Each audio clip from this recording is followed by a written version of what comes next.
Talked about presentation, portfolio, persistence, finding your first gig in the game industry will take some persistence. There's a few things I think I can tell you that will hopefully help. And have helped other people. So you are building your portfolio, and when you feel like you're ready, if you feel like you have enough writing samples, both interactive, non-interactive, that you're proud of, and you've got your LinkedIn profile set up, and you're focused, and you know, um, start looking for gigs. Be prepared for contract freelance. Great way to build a portfolio of professional work while you're looking for that maybe that first full time job if that's what you want. Things I can tell you. First thing has nothing to do with writing. If you're willing to relocate, that can be of enormous help to your employer. For an entry level job, I don't know. Maybe they might not be able to help you too much with moving expenses. But if you're willing to move, relocate to take a job, and of course things are a little different. Like post COVID, remote work is a much bigger thing. So this advice might be a little dated, but if you're willing to just drop everything, your whole life, grab your go bag from underneath the floorboards of your home and move, that will be a big help. As silly as it sounds, um, that kind of flexibility could go a long way for a full time job. Um, Something to don't do when you're new and you're entry level. Avoid recruiters. And it's not because all recruiters are bad or anything like that. But you're entry level, and when a studio hires somebody that a recruiter brings to them, they owe the recruiter a big old hefty fee, and they're not going to want to pay a hefty fee like that for an entry level person. This doesn't make sense. They work with recruiters mostly to get unicorns, right? Um, you know, super experienced programmers, things like that. Now, but I have seen game writing jobs posted by recruiters. Um, if it's an entry level, I guess sure, but I think you want to avoid, at least at first, working with recruiters. Most of them are pretty, cool, ethical people, but some recruiters will take your resume and spam. Remember, it's a small industry, but it's a numbers game for them, right? They'll throw your resume to everyone whose email they have. Well, now you're kind of branded with that recruiter's mark. Let's say it's maybe not a very nice analogy, but uh, and anybody who hires you, sometimes it's even like 12 months from the day a recruiter gives the resume to the studio, even for 12 months after. If they were to hire you, they would owe the recruiter a big old hefty fee, which again, for entry level person, uh, this doesn't make sense. That you wouldn't want a decision to boil down to you, and they hire you, they like you, but they hire you, and they have to pay a recruiter a big bag of money. Or this other person who they like, maybe not quite as much as they like you, but they don't have to pay a fee. Then they have to think about it. Okay, so big deal. Position yourself to be able to take freelance gigs. And here's one way. Now, this is for the people watching this for whom English is their native language. Apologize, it may not be as useful to people for whom that isn't true. But one area where I found a lot of work, I talked about casual games. A lot of these casual games were being made by studios in places like Kiev, uh, Kiev, I might be pronouncing it wrong, but South America, Korea, that kind of thing. Where even if, apologies,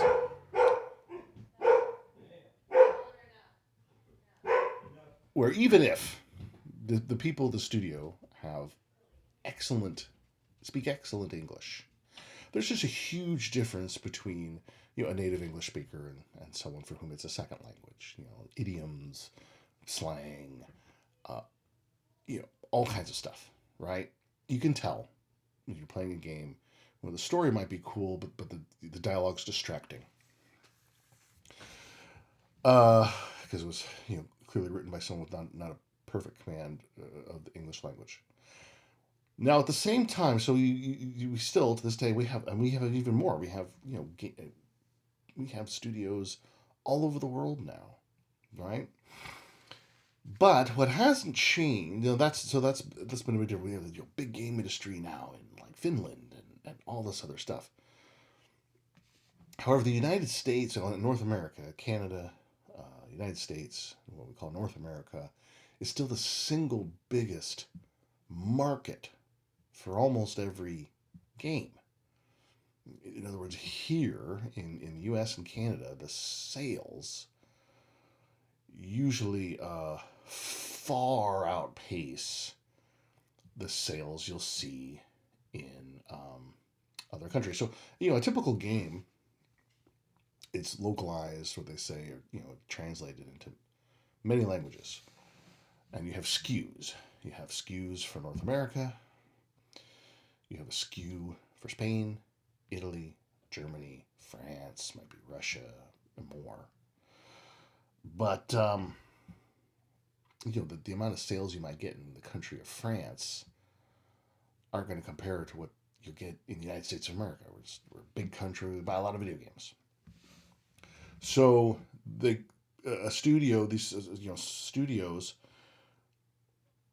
will place a lot of importance sometimes on finding a writer for whom English is a first language.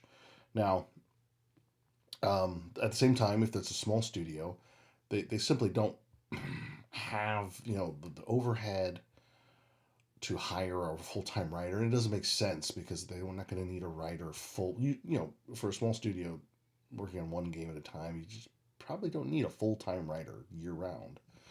And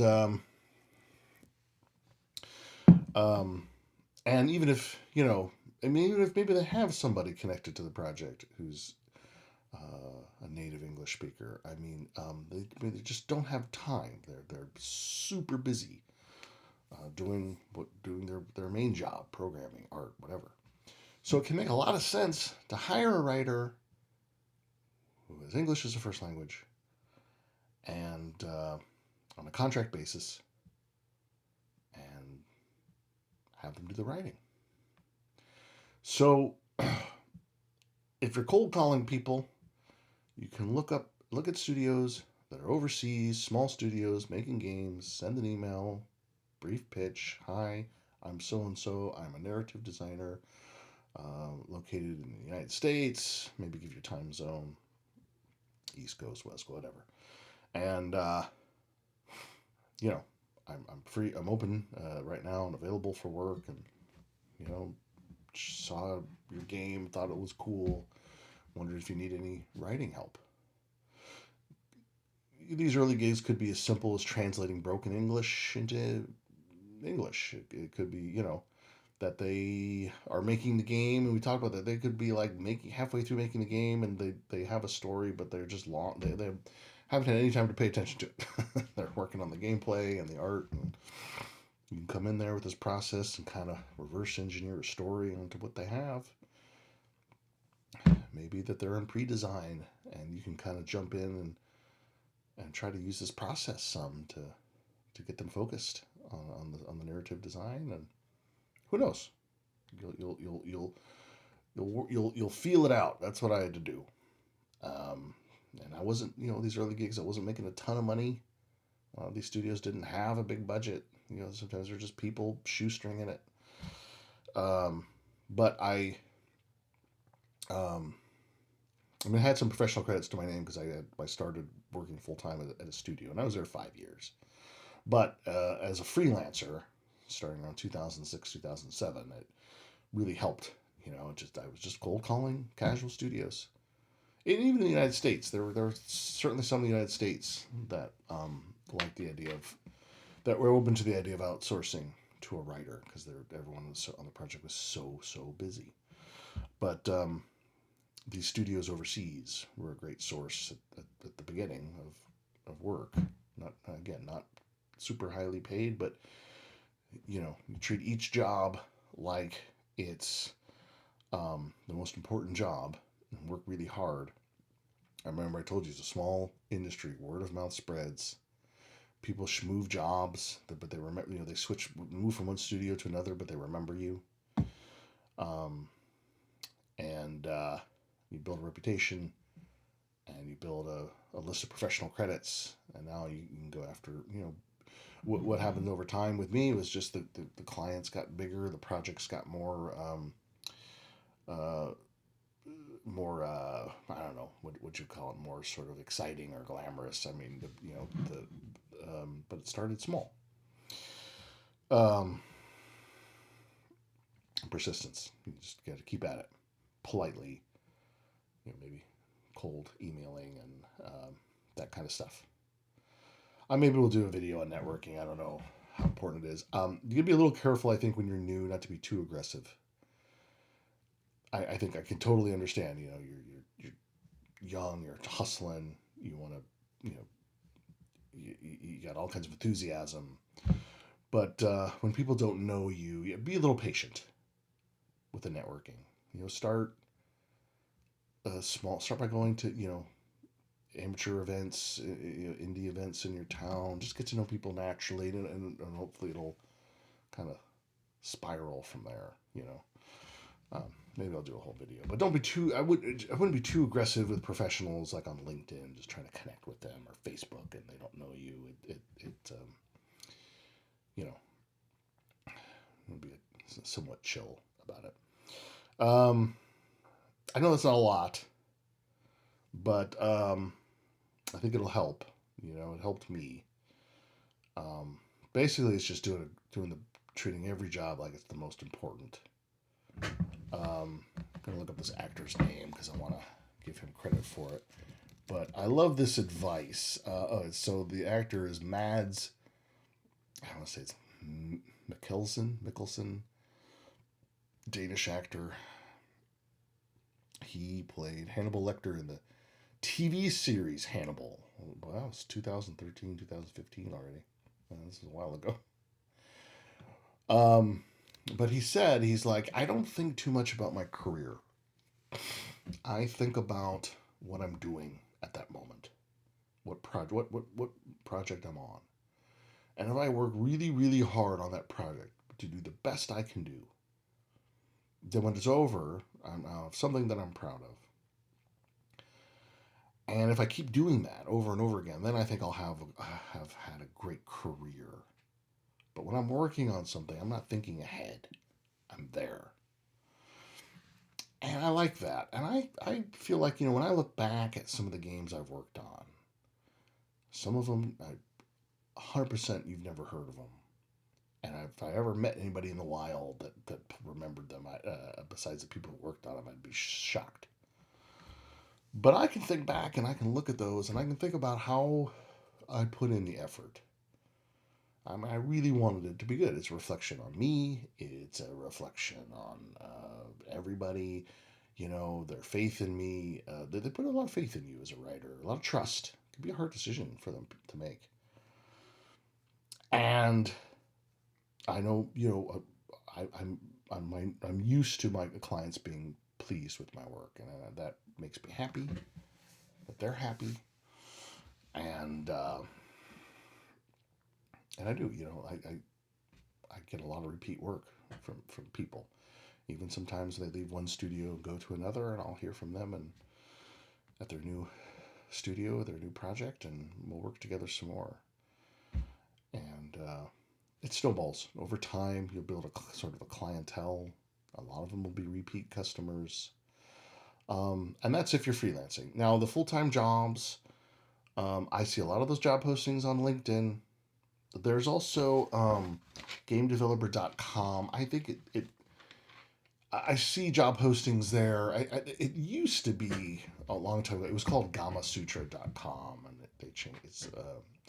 It's now gamedeveloper.com. That really used to be more robust, the job postings, I feel. There just weren't that many places, job websites to go to find those jobs. So for a while, it was kind of like the website of record for job postings. Well, a lot of narrative design, game writing jobs are never posted. They just will search LinkedIn. People are looking at my profile all the time, and sometimes they reach out. It's good to have social media. I think too. I have been contacted once or twice. I think on Twitter or Facebook, out of the blue, for potential work. I forget what my whole point was here, but full time work. Yeah, I mean, you know, you'll have your resume ready, you'll have your work samples ready, and your work samples will be on your website, the Twine game, so it can be played easily. Your Twine games, hopefully, or at least subsections of them, can be played easily. Persistence. With enough practice at this, and you're always working. I know it's hard. Don't get me wrong. You gotta have a job. You gotta earn money. So, but the more you can kind of play games. Oh, and I guess one more thing for job interviews.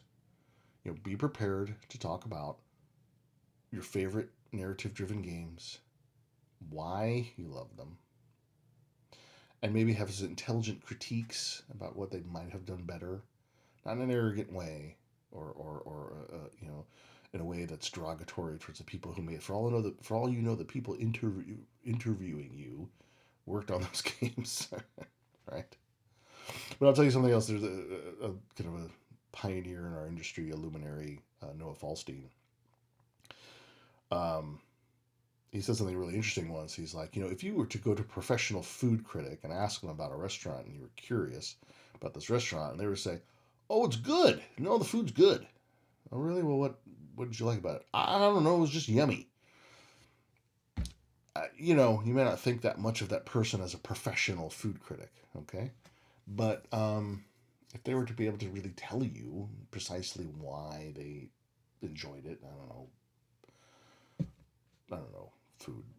I know food, but I don't know, food criticism, presentation, mouthfeel, whatever. You might have just more confidence in understanding why it's good. You get interviewed, you need to be able to talk insightfully and intelligently about why you liked, why some game was maybe your favorite narrative, or you feel was great story wise. You know what I'm saying? You gotta have more to say than just like, "Oh, it was cool." Um, they may not expect you, if you're new to the industry, to be the most insightful, person that ever lived in analyzing and deconstructing interactive narrative, but you should be able to talk intelligently about precisely what you liked about a story, didn't, or thought could be better, that kind of thing. You know, maybe you can find typical interview questions online. Yeah, yeah. So, oh well. Okay, I've been rambling. Maybe I'll do another video about networking, but I don't know. We'll see. I'm trying to kind of wrap this whole thing up. Man, I got serious shit going on. You know, you know. Obviously, look at me. I'm a serious guy, right? Okay. I'm gonna miss you. Make me proud. Okay. I'll see you soon.